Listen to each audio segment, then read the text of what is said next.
I'm Addison Brazil. Grief Club, the podcast starts now. Hello and welcome back to another episode of Grief Club, the podcast, where we take parts of my book, First Year of Grief Club, A Gift from a Friend Who Gets It, and use them as launching points for deeper conversations with experts and friends. I can tell from the pre-talk that we already are in the presence of a friend who gets it. Today we have Karen joining us today. Welcome to the show, Karen Goldfinger Baker. I'm so glad to have you here. I'm so glad to be here. I'm in the club. Yeah, I don't know that I'm glad about being in the club, but I am in the club. Yeah, and to be honest, I don't know if anyone's glad about being in the club. Yeah. I haven't quite gotten to that silvery rainbowy bit, No. or written that book for that matter. But we'll honor it today. We'll honor being in the club today because that's what we do here. Before we get started, I always just start with a check-in. So I'm going to invite you to take a breath with me. And in one word, how are you feeling physically right now? I'm so tired. You say queasy, which I might explain later. Ooh. In one word, how are you feeling emotionally right now? Tender. Yeah. Say intrigued. And in one word, how are you feeling mentally right now? Like loopy. Say scattered. So this is going to be an interesting one, Grief Club. We'll see where we go. It's going to be like disco club. Yeah, right. It's like sad clown disco club. I'll take it. So we've gone back and forth with this, and actually, it actually was born of the 1 year anniversary episode with Patty, where I had her as a guest describe herself on the spot, creating an acrostic poem in the moment using the letters of her name. So like K is for, A is for. So I'm just way too intrigued by you. I just got to have you do this because we're going to get to know you this way. So go ahead. Okay. So K is for, like, kindness came to mind, but no, I'm not going to go with that. K is for kayak. Okay. Yeah, which I like. A is for allowed, as in permission, but in a way I give it to myself. How do I spell my name? R is for really spectacular shit. Yeah. E is for extraordinary. And N is for noiselessness. Noiselessness. Yeah. Is that even a word? I don't know. That's maybe the first time I've ever heard it, but it is now. Yeah. So the word that what I was thinking of, noiselessness, is actually, I kind of related to my own growth and sort of blown up by grief. This desire for quiet and stillness and peace. Noiselessness. I think that whether or not it's a word, it is now. Yeah, it's something that I find myself seeking regularly. Definitely. If it's not in the normal dictionary, we're putting it in the grief dictionary. Yeah. That's for sure. For those of you listening, not watching, Karen has a Batman poster behind her, and I am trying to behave and not go already. So it's one of those episodes where I'll be trying to behave while also getting to the good stuff. So now that you know that I'm not behaving and I'm in a humorous mood, I'm going to ask you to openly and honestly take a few minutes to just honor your journey for us. Like what has that been like? What's the story that gets you to showing up in the world the way you do today? You know, the cliff notes of honoring your journey. Of who I am as a human? Yeah. Yeah. Okay. So cliff notes of who I am as a so I think it's important to say that I am a third child, born third in 3 years. So my sister's the oldest is 3 years younger than me. There's somebody between my sister and I, my brother, and then there's me. So I say that because there is a freedom in being ignored. And there's also like a fuckery in being ignored. Mm. And when I was 3, my mother, when she was alive, told this story. When I was 3, I guess all of us had strep throat. And it was obvious to me that my sister was being taken care of by my mother, and my brother was being taken care of by my father. And my mother said to me, what, as she was holding my sister, and my dad was holding my brother, what do you need? Mm. And I said, I don't need anything from you or you, pointing to my parents. I don't need anything from you. I don't need anything from you. And I'll let you know when I do. And I closed my door. So I think that's an important part of my journey, which was I was very much independent and a navigator and really curious about the world, and had this belief that I needed to figure out by exploring the world. As adventurous and curious and funny as hell. And I like basically interviewed people through, my childhood, learning about them, and I guess maybe looking for some possibilities. I don't know what I was looking for exactly, other than like how to do this thing. Because I was very conscious of like navigating it on my own. When I was 10, I experienced childhood sexual abuse at the hands of my father's father. And my life changed pretty significantly. Mind you, like my world was pretty comfortable. Grew up in the suburbs outside of Cleveland, Ohio. And like these kinds, especially back then, these kinds of things were not talked about. And there was no like internet for me to find out what the fuck just happened to me. Will it happen again? I hadn't gotten to the age where I knew how babies were made, because that was like later in the year. I was in 5th grade, but that was a later unit. And my mom and dad never had the talk with me. And they still haven't. And now my mom's fucking dead. So I'll never have the talk with my mother. But I did learn. So from 10 on, I would say until, it probably still is there today, but until I was 21, this was something that I held in because I was threatened that my family would be murdered. And I really continued to navigate my world, living in 2 different worlds, right? Like showing up as the person who I wanted people to see, and being the person who inside felt broken and damaged and filthy and disgusting and confused and shameful and all of those things. I could go on and on with all of those feelings. I did come out and tell my parents when I was 21, and a second, if not 25th, trauma happened. But my father said, well, if you're in a room of 8 people, probably 6 of them will have the same story you had. So there I became a statistic. And my mother said, I never liked that man, but I always thought you were just a weird kid.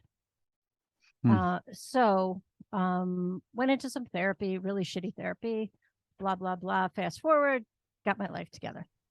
That was such a yada yada. The big yada yada. Big yada yada. Here's what I will say, that I played with being who I was, definitely had unprocessed trauma that stuck around. I did seek therapy. I did have great therapy. I had really bad relationships along the way. I did meet the love of my life, who I opened up to be who I was. He didn't run, but that's not why I married him. He's wonderful. And we've been married 32 years. Oh, congratulations. And we have two boys, and they're really men now, 30 and almost 28. My life has been in sales, in nonprofit. And eventually I opened up a executive and leadership coaching practice, and that's what I do by day. And I also have a podcast called the Traumahiders Club, which was the thing that I put out into the world during the pandemic, but it was kind of something that I was kicking around for a long time. I created this thing honoring my inner 10-year-old self. The podcast is a gift to who I was at 10. It's the thing that was there, that I created the thing that wasn't there when I needed it. Mm-hmm. And I launched it going on 2 years, June of 2021. And we were all going through a trauma at the time during the many lockdowns. Mm-hmm. And yeah, it's, as long as it's fun and interesting, I'm going to keep on doing it. And it's really fun. It's really interesting. I love that. And a Yeah. beautiful way to really honor, your journey and go back and do that. And as always, things just seem to align here. Because this week, the theme of this week is, looking back or being willing to just look at your story in general with perspective, and the way that maybe you're retelling it to yourself, to others, just taking a pause, because it was something that nobody really even taught me to do. And even I found and I've had the full spectrum of therapy and coaching. I've had the stuff you really wish you didn't do, and I've had people that absolutely changed my life and the reason I'm here today, so I've really had that full scope. But rarely until I got with my mentor, who was, a badass coach herself, like, was I really looking at the way I was retelling the story of my grief and loss, and how it came in my life. And specifically in the more medical sense of how many times I would have to explain it over and over again, where it sort of becomes a monologue. Like, I remember countless times where we would start before what maybe they were considering like the most recent traumatic event, which would have been my father's suicide. But, you go back to, you do them the history of trauma. And those of you who have been in this type of people know exactly what I'm talking about. But you basically go through every time you can remember where you went into, fight or flight, and we're traumatized. And so that always started with like one very specific example when I was younger. And, I could hit the chapters. Like by the time I had my ninth therapist and, whatever, I'd be like, okay, here's what you need to know about me. And sort of like an Aaron Sorkin beginning of a film where I was like, these are the 5 things you need to know in order to like, let me fast track you, because I've done this a few times. And so I really liked this idea of just like being able to pause and just, earlier in a grief process or a loss or with trauma, looking at it and starting to think about that, with a little bit of perspective, and even just in the perspective you've gained in 6 weeks to 6 months, of something happening. It feels like you tell the same story for 10 years, but really you're wildly different after anything. And the story, that you're telling yourself, especially, can really evolve. So it's like that, taking that pause. And I think with your story too, there is this universal grief, I feel, and it varies obviously, with what people have been through, and I hear this again and again and again, and I'm sort of 34, where I think now there's something called like a third of a life crisis that we're not talking about. But it's like, I mean, your sons are probably right there, where it's like, hey, my childhood wasn't what I thought it was going to be, and I'm just realizing now, I've finished school, and life's not what I thought it was going to be. What's going on? And it's sort of this, like, because we're not rushing maybe into marriage and having children as early, there's this middle period of going like, wait, what happened? Like, what is this 30 years? And I just hear again and again with friends, and especially members of Grief Club, this true grief of not like one specific physical death, but the loss of like sort of a meaningful and connected childhood, whether it's through trauma or abuse, or just in general, just it really not being, what they thought it would be. So I think it's so beautiful to be able to discover and like explore that that's probably compounded in whatever grief you think you're honoring right now. That's in there. That's there. Yeah. Yeah. You've reached Grief Club. Leave a message after the beep. Hey Grief Club, it's Justin Michael Williams, and for those of you who wanted to meditate or learn to meditate, I just wanted to leave you this message to let you know that I have a free meditation album out. that you can access on Spotify, Apple Music, and anywhere. There are 10 tracks for you to enjoy about feeling your feelings, getting shit done, and taking action in your life. You can find it at meditationforthepeople.com. I love you. Talk to you soon. I was just watching over the weekend, I was watching the Judy Blume biography that's on, I don't remember. I think it's on Amazon Prime. And it's a documentary, and in the documentary they have footage of, you know, young girls and boys in the early 70s. Like the book Are You There, God It's Me, Margaret came out. I was like a little kid, but by the time I was 10, the book was very popular. And I was watching this documentary and looking at the clothes and the wallpaper and the bedrooms and the whole thing. And I was on my couch sobbing, going back to, like, I wore those clothes and I did those things. You know, they were like roller skating or drinking Kool-Aid, or playing with silly putty or jacks and things like that. I did those things, and I was thinking about, God, in my head, I felt so fucked up. And I was showing up to like library time to read Are You There, God It's Me, Margaret, looking like everybody else.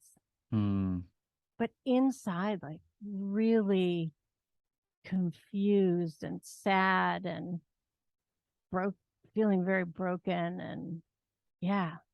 And it really hit me over the weekend.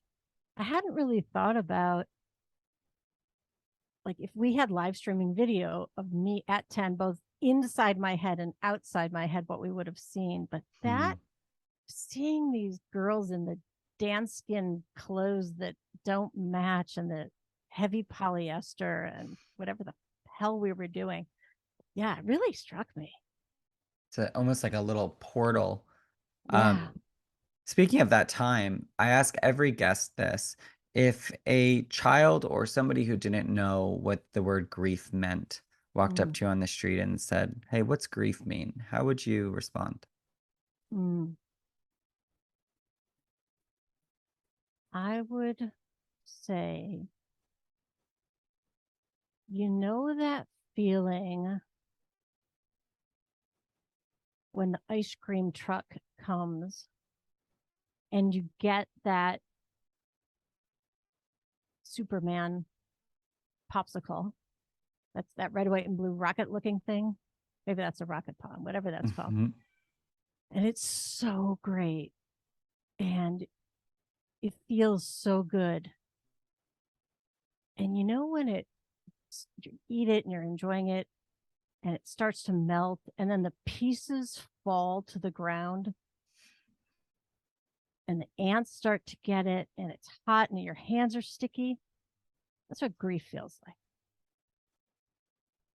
Wow, yeah, no one has ever explained it like that. That's why I love this question. Gosh, like, not only did I connect with that so deeply, but the inner child in me more than anything, you know, trying to understand. Yeah, gosh, that is a beautiful metaphor for that. It is that. And, you know, at first I thought you were going to say when you finish it and you ate it too fast, but I was like, no. I didn't let that, it falling off the wooden stick onto the ground. It's just, and then watching the ants, like gosh, that got me. Yeah. Got me a little bit. So in this idea of, you know, you've obviously, unfortunately, been trauma informed yourself, as in your own life informed you. But centered and came out of it, and now, you know, really obviously help a lot of like incredible people do what they're here to do and be who they're here to be.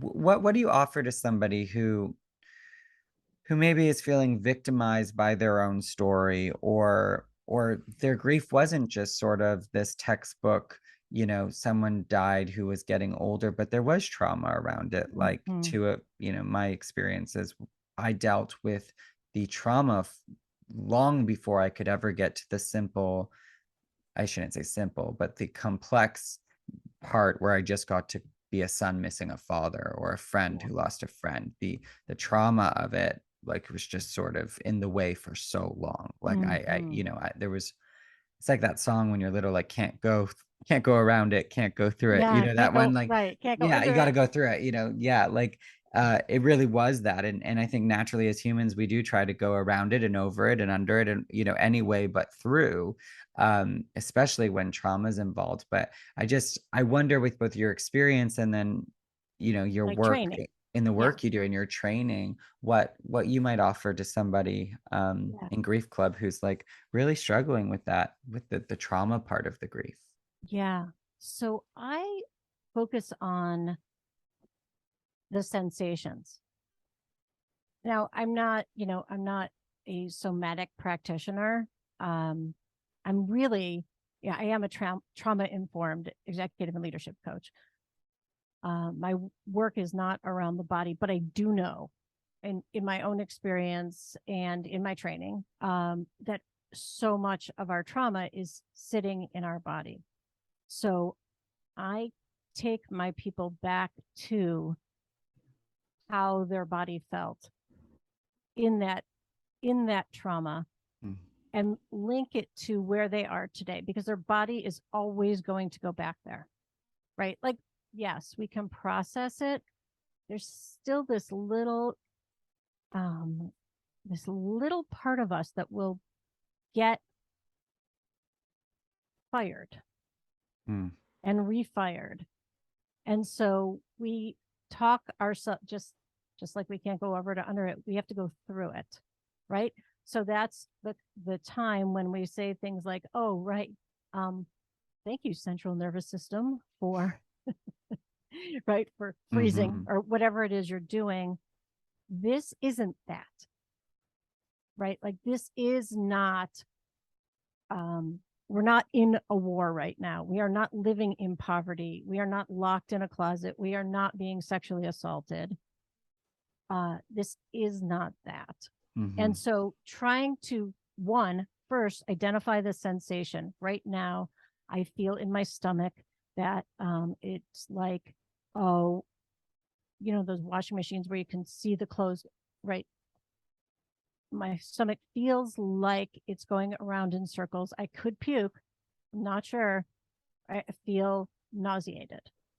So identifying the feeling, taking the breath to find yourself in a safe place, right? Like, this is adult me now, or this is me beyond that trauma.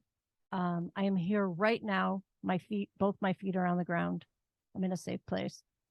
So bring yourself some safety, and then some gratitude. Thank you, central nervous system, for firing, for telling me there might be a saber-toothed tiger, but there isn't. And then staying in it for a moment, long enough to bring your consciousness to the choice of what might happen next, which might be nothing, right? That's a choice. Or could be, I choose to recognize my safety. I choose to, I choose to say something to this person.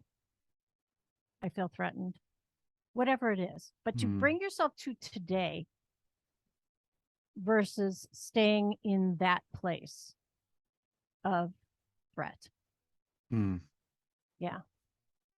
Very helpful, for sure. Yeah. And with now, you know, this second half, and it was the yada yada yada at the beginning that I decided I would unpack later. You know, where I'm assuming that the healing and the learning and the training, you know, all came in. But for somebody, you know, when you're looking at the past now with perspective, you know, so what shifts, like, where are some of the gifts for you in sort of being able to do that now. And I know I have my own in terms of the way I just look at things so differently than I did for the longest time, you know. But for you, I'm curious how, you know, you'd guide someone through sort of revisiting the past with perspective. Yeah. So in going to my own experience, basically I got tired of my own bullshit.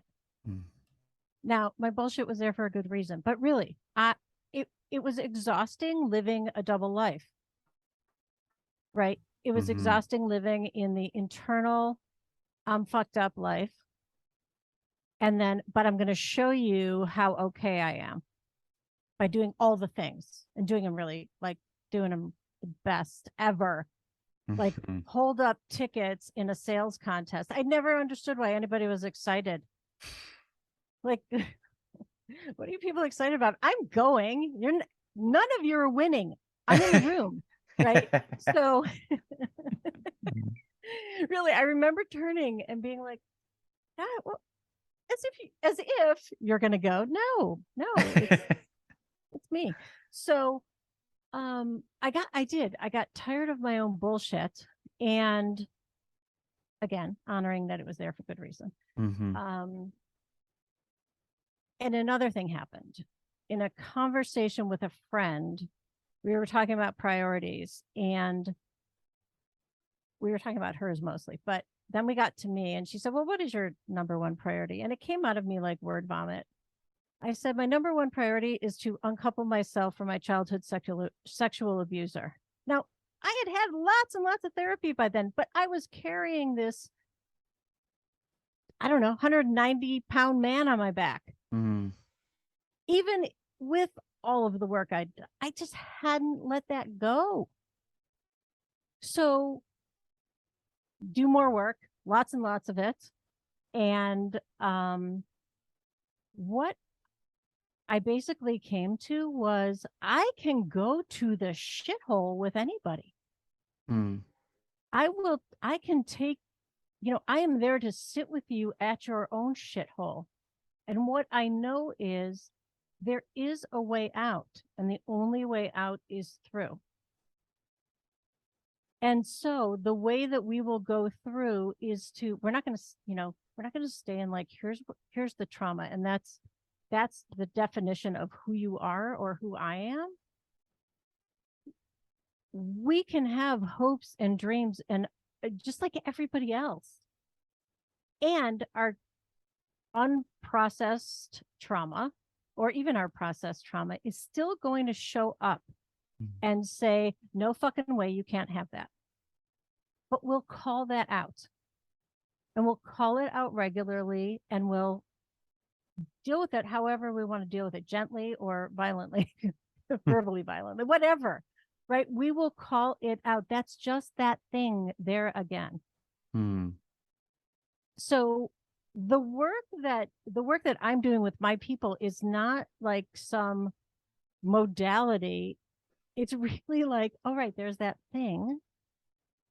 We call it out, we be with it, and often is really, we get really sad about it.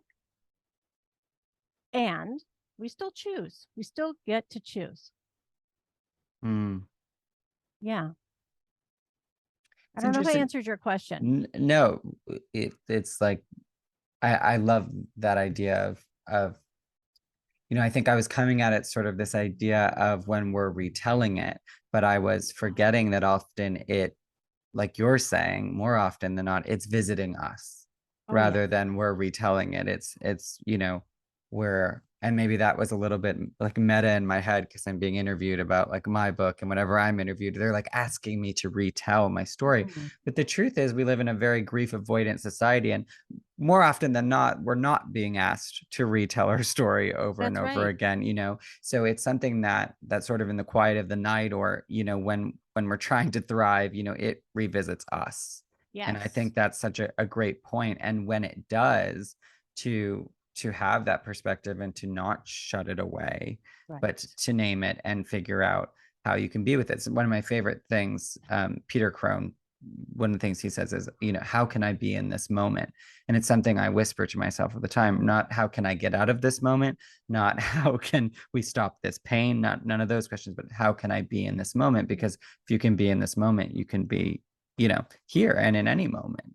And That's so right. it's such a guiding thing, but you have to, like you're saying, acknowledge it and be willing to name it, and that the story in those moments is not a story. It's something very present, and as you said, it's in the body, and it's your senses, it's Right. everything about it, so just being willing when your sort of grief story shows up in the room, quite literally, to acknowledge it, and even if that is something that is happening in silence and in solitude, that you don't have community around or nobody else in the room knows.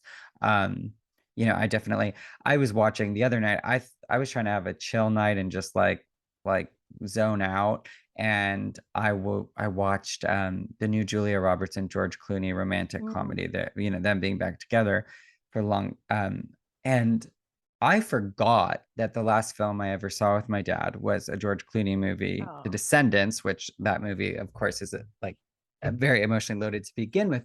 But also, I forgot how much my father looks like and reminds me of George Clooney, especially when he's acting silly in a tropical location with his kids at their wedding. So, what should have been sort of a funny, you know, it is what it is kind of movie. We're not expecting that movie to have Oscar nominations. Let's just say that. I thought Throwaway became this, oh my God, like my entire grief story is in the room. And I'm like, he just made these faces at his kid in the movie. And it was like I knew I had one breath, and then my whole body was just like, I was shuddering, crying, and I'm like, then I'm laughing hysterically because I'm like, you are watching this George Clooney, Julia Roberts romantic comedy set on this island, and you're bawling your eyes out. But it just, yeah. like you said, it's not like I was sitting around going back and thinking about my grief story. I'm at a place where I am honoring it, and I am taking my own advice, and I've done a lot of healing work, but where it still is always just going to show up in the room with me, like you're saying, and at the Right. weirdest times, and with my trauma as well, it's those reminders of, yes, you're in a car right now, but you're not in that car. Yeah. And yes, this feels similar, but it's not the same thing, Right. and it can get, losing a parent to suicide. I often had said, in my generation, this idea of ghosting, it's like ghosting times a million, Right. and so when I get ghosted, which happens, rarely, because generally my frequency brings in the good ones, which is good, but it does happen. And you know there's years between where I could now go, okay, this is not about this. This, your body is remembering the 1 million times ghosting right now, and but I have to be honest, like I'm 14 years in the grief arena, and I'm just being able to do that now, where it's like, okay, time out, we're breathing, you're not Yeah. responding to this, you're not, it's like, so it is interesting how, yeah, just how that really sparked that reminder for me that more often Yeah. than not, it's showing back up to you, and it's how you choose to interact with it. Right. Right. Absolutely. Yeah. And I will say, when you were asking me about my journey, so my mom died almost 2 months ago. And so much of the work that I've done on me, well, I believe, I mean, I might be really messed up and who knows what in a few months, but so far, the truth telling human that I've become, having navigated a double life in a bunch of trauma hiding behaviors, I've really let myself feel my grief. And that, for someone who experienced trauma, like I didn't want to ever feel anything. Mhm. I remember when I went to my first coaching intensive or big public thing, and people were talking so freely about how they felt, and I was like, I can't even recall those words are so hard for me. I know they exist, but they're not accessible to me. Hmm. Right? Because if I felt my feelings, oh my gosh, imagine what would have happened, like shattered lives. So I'm I'm kind of like feeling good about my grief journey. That's what we Imagine like to that. hear. I'm feeling good about my grief journey, right? Like, yeah. What occurred to me? Well, all sorts of things occurred to me, right? I started sharing when my mom so my mom wasn't that healthy to begin with. She was 85, turning 86. She had an internal bleed, and that became very external. She basically like bled out, and I served as her power of attorney for healthcare and health advocacy. And my dad's still alive; he's around. But that was my family job. So I was very in touch with all of her health stuff. Anyway, fast forward, it's very clear to me, like my mother's body is saying this is the end. So going from hospitals wanting to intervene, she had a couple strokes in the process. She probably had more than one heart attack. She was conscious and eating and doing the whole thing. But at some point I had to say, like, her body is telling us it's over. So I had thought in my head there would come a point where she would need hospice care, but to actually like say to the medical professionals, we're done. We're not going to bring her to a higher level hospital with interventions. There's just nothing. The thinking part of me, the brain part of me, like totally got that. I got the rational part of doing that. And I said it with such confidence and such knowing and such responsibility for my job as her health advocate. And after I said it, I just fucking fell apart. Because then it was like, oh wait, I just said that thing and now it's coming up. And I knew it was a family. It wasn't I didn't call my family, but we had discussed things like this in the past. And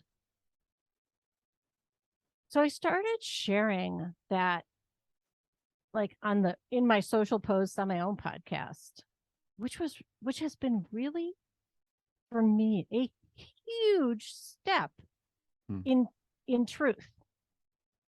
Like in the moment, going through the thing and sharing it in real life. And not over editing and not filtering and being angry and being surprised and being like laughing my ass off about the ridiculousness and absurdity of other humans or me or death or clergy or whatever. Yeah, it's almost like I feel like it's like the next level of the journey I've been on. Like this one was supposed to happen this way. Like this is the next, if I'd been doing like trauma, dealing with trauma, healing, processing, whatever we want to call it. The next, if there's a curriculum, the next thing is grief. I do believe that. I believe, and when there is trauma, it, like I said earlier, it can really be sort of a blocker before you have access to those emotions. But what I love about what you just said is this idea of, which I would never again put together, but sometimes I think the greatest way to gain perspective is to get present, like you're saying, and be present to each moment, because then you realize how ever changing everything is. And there's just like the natural perspective that exists if you just acknowledge what's actually happening and honoring what actually happens. And again, that like took so many years to now, retrospectively realize. And half the reason this podcast exists is because anywhere where we can kind of like help people speed up a little bit is like great, because I was sort of wandering around in the dark looking for light for years. And I just don't think with technology and what we all know as humans and all from our own grief can share, like that's really necessary. I think, you always have to do the work and you have to do your processing and heal. And I think a huge part of any process, for me at least, has always been living experientially through the knowledge and wisdom. So like having coaches, having therapy, having these things. But then like, I always say, like in university where you have lecture and you have lab, like you can lecture all you want, but until you're willing to get in the lab and actually, experientially learn what you've taught, like what you're saying is, you realize how much perspective does and has to exist every moment, from moment to moment, because it shifts so quickly. It really Absolutely. does. And that can be, in a way, such a joy, once you tap into it, because we feel like grief equals sad. So it's only when I'm feeling this. But, I say this all the time, like when I'm laughing and dancing at a wedding, that's just as much grief as visiting the cemetery. Yeah. I'm not like, they're both grief, Right. that my dad probably would have been invited to that wedding, or my brother, and they're not there. That's still equally grief. It's just, it's not in that, that other list of emotions that we go, okay, so this is grief. But, allowing the rest of the perspective in, it's all in honoring grief that you're honoring every day, and I think that's just, it's just really helpful, and it's really of the moment for me right now. So I just feel like, yeah, like when you said that, I was like, and the other thing that you brought up that I wanted to highlight before we start to wind down is, when you're looking at a story in perspective, when it's all happening so quickly, you don't realize that, for instance, like sometimes there are other people, like doctors or parents, or, literally telling us that we're on the verge of entering grief club. And sometimes, like you or I, you're an executor, or, involved in the decision making, and you're actually sort of doing the like most unnatural human thing ever and agreeing to enter grief club. And I think that's something that you don't even start to think about till so much later. There's just sort of that switch. But in terms, especially if you're ever like, with hospice and end of life and palliative, and I definitely saw my mother go through this with my brother, the end of his brain tumor journey, just agreeing to palliative care or hospice is this thing that is just so unnatural to ever really consider doing. Like it's the first step in the door of grief club. It's the first step of accepting that there will be a death or the loss of something meaningful, and that it will color the rest of your life, and not that we can go back and change that, but I'd ask the listeners, have you taken the time to go back into those moments that you kind of gloss over, and give yourself a little bit of credit and a little bit of grace, like that like it's not, we focus on the death and the finality and, things we all understand, but there's all these micro grief moments around, and these subtle hints that we're entering grief club that we completely miss in the moment. But then looking back, you go, there's a lot of credit due for how you may have navigated. Or maybe there's some learning around how you navigated. Who knows? Either way, you're going to honor it. And, and like, I think we're both the type of people that, if we weren't our best selves, we're able to look at it with like a bit of a sense of humor, and, know that there's going to be growing and learning. But I just think that's such a cool invitation that you saying that really invited me back into, because you're always kind of looking at like the moment it happened and the moments after, and the fact that someone's not there, and when did that shift, but also just, all you had to do, where you were still balancing this weird thing of like wanting to have hope, and this human part of you that will just not believe that this person will ever not be there, or in terms of trauma or anything else, that this person is going to be who they're supposed to be. And I did air quotes for the listeners. There's that grief there of all the moments leading up, and the moments that it happens, and the moments after, Right. And so part of, maybe if you are looking back with a little bit of perspective, is also, giving some love and some credit around, all that as well. So it's so full and so textured and so nuanced. It's just, those are the parts of my life, at least, that seem like a movie, but it's nothing like a movie. You know what I mean? It's like, I do it's know not what you quite mean. like that in the movie, but like, it's like, it seems like a movie. But yeah, it's just, it's never. I will say that what they're doing on Succession this season, if anyone's watching with grief, it is, and I don't know if you watch it, but it is like the realest sort of approach I've ever seen, where, you know, I use this idea in my book of like the swirl of grief, because I don't really believe in like the stages. Obviously, with anyone who's been through anything knows there's not linear Right. stages with badges like a swimming. Fuck your frameworks. Yeah, exactly. Thank you for how it works. But like, you know, it's like this swirl, and like to see people, you know, and again, that what you're saying, that perspective changing moment to moment, you know, of just going like being completely dumbfounded and then completely upset and then finding joy and awe and then feeling guilty about, you know, it's just Oh that my God.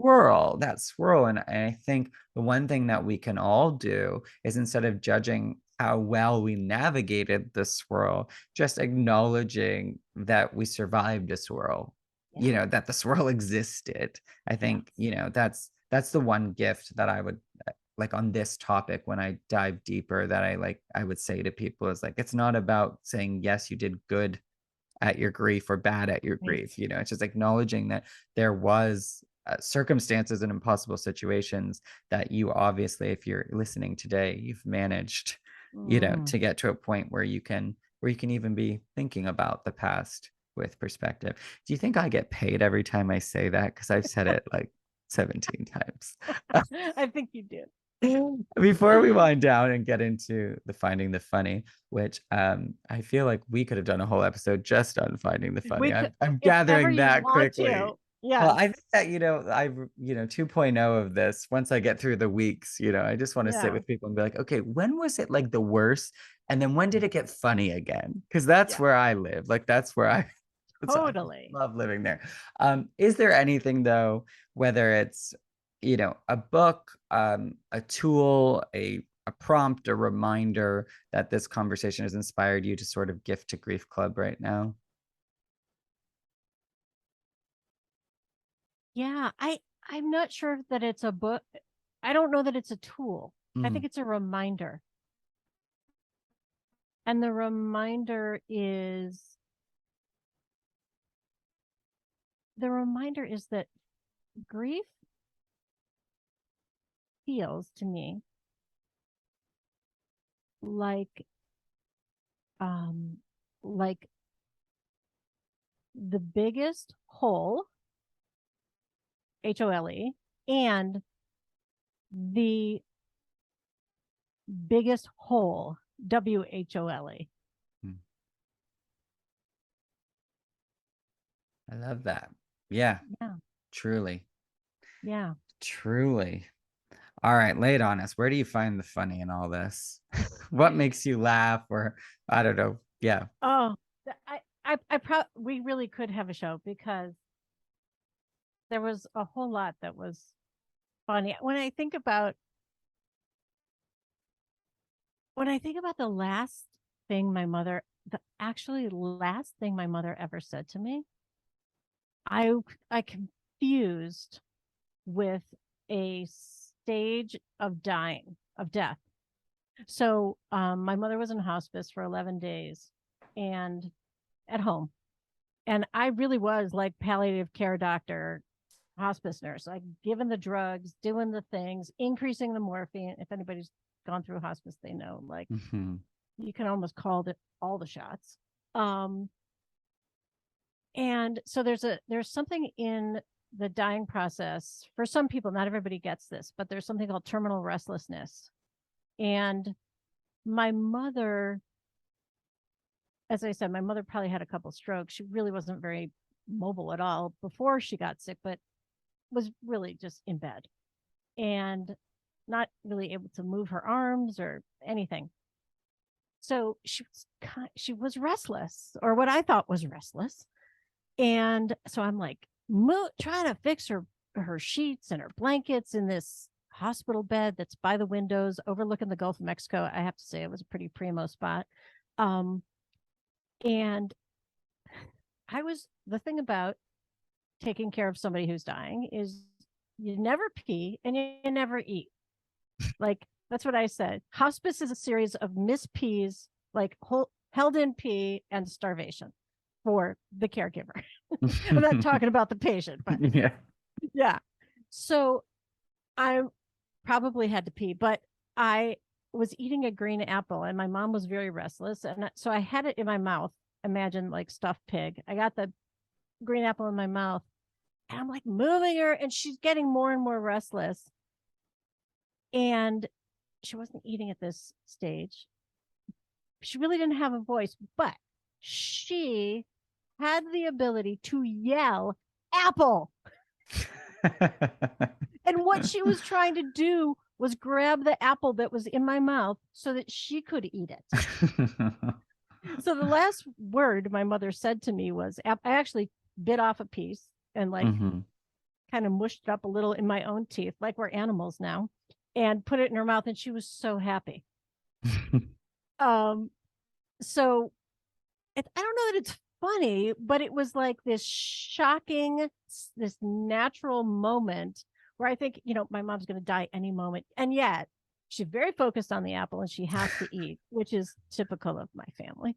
And then there's one other thing.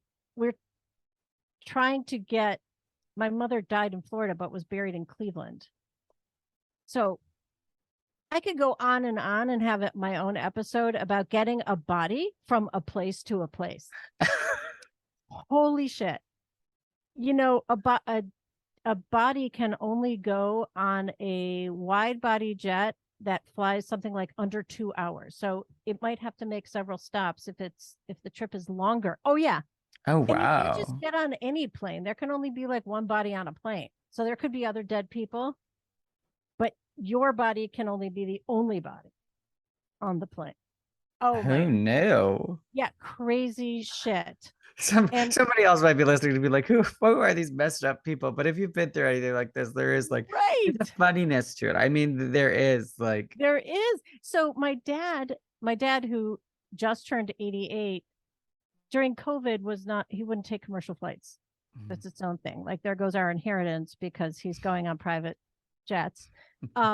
So he in the 11th hour decides he can't go on a commercial plane. So then I'm making calls like, hey, could we just get the body on the private plane? It was just its own thing. Yeah, really ridiculous. I'm sorry to make that sounds very like privilegey and gross, but yeah, whatever. He's an old man and we had to get him from Florida to Cleveland, and that was the only way we could do it. But guess what? Can't put a body on a private plane. Well, you can't put it on a private plane, and there's challenges too.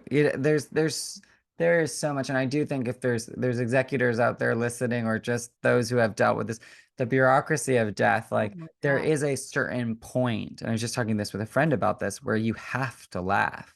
I mean, if you've ever even just tried to cancel credit cards or it is just like, are you kidding me? Do you understand what has happened? Yeah, he's not going to be paying next month. So how do we end this? Like, it sounds awful, but like you do get to a point, it's like going to the DMV every day for months. Like, it's just like on behalf of somebody else, and they're asking to talk to the other person, and you're like, they're dead. That's why I'm calling you. Right. Right. I did have that with the hospital because I could not, there was something wrong with getting into my mother's chart, like electronic records. And they're like, well, we need her approval. I said, she's in hospice at home. Well, we need to hear her voice. I said, if you can hear her voice, like you are there with God, whatever God is seeing over like that is not going to happen. Yeah. And I said, there's paperwork in there that says I'm her power of attorney. Well, we can't see that because we have to get into it was ridiculous. Yeah. The bureaucracy of death is insane. I've been waiting to say this because I was going to say it at the beginning when I checked in with Queasy, but then I decided to distractingly wait. But I feel like it's a good metaphor for grief, and this is how my brain works. But right before we jumped on, I had like a quick minute to eat lunch, and I had dinner a few nights ago with a friend, and they sent me home with these buns, so I made this sandwich. And I have like a very heightened sense of smell, and I was just like, I don't know what that smell is. And I was like, what is that? And like, I'm eating it. And then I ate the first sandwich. And then the second sandwich, I'm like, no, like, what does this bun smell like? And of course, I opened the bun and there's mold inside the bun. But because it was like barbecue chicken, I really couldn't like taste it or whatever. But just feel like it's very similar to when you have to go back to work, like when you're grieving and you don't know when you're gonna like cry or lose it or whatever. Like, but right before we get on, I'm like, I think about it and I'd be like, okay, I have to cancel because I'm definitely gonna throw up. And I'd be like, no, no, you're doing this podcast. And it's like, okay. I, And then like I think about it a little bit and be like, nope, nope, I'm gonna throw up. mm, I'm like, well, it's gonna be the first time then that you throw up on a podcast because we're doing this. We like try to schedule this and this is happening. But it's just a sort of that thing of I've had that moment in life before where it's like, I'm gonna bawl my eyes out. We can't do this. And it's like, okay, well then mm, guess what? This is the first time you bawl your eyes out in public because if we keep not doing everything, then we're just never doing anything. that's right. So it's like, what's gonna happen? Cry, throw up Yeah, on the podcast. It's that's just right. like it's like where I'm finally at in my life where I'm like, well, I guess this is going to be the day then that you threw up through a recording. And honestly, a more Nice. interesting memoir chapter than one where you didn't. So, maybe I should have, but it's just funny how like you could have, I feel like that's in a weird way, like how grief works, where this other thing in the background is going like, no, this is real. You did just eat mold. Like Mm. this is legitimate. Like you will probably throw up in the next hour. And it's just No, like, but it was I- the mold was just the bun on the bun. yeah, yeah. Okay, so here's the thing. Penicillin was made from bread mold. You've actually just given yourself protection. There we You're go. not gonna throw up. Hey guys, I'm helping myself You're helping out, yourself. See? which is all we're trying to get people to do on here Right. anyway. So Right. go make a moldy sandwich. Yes, Sit with your kids. feelings. Do the Yeah. past with perspective so I can get my 18th residual on saying the title one more time. I'm going to give you the last word as the music plays out here. One word to check out. My word is connected. What's yours? Oh, sweet. Mine is suddenly I have a blank. My word to check out is joy. Thank you so much for being here today. I appreciate it so much. Thank you. Well, Grief Club, that's the show. If you enjoyed it, please let us know by liking and leaving a review. This will help as many people who may need what we're talking about find it the fastest. Remember to honor the journey, and when that gets tough, find the funny.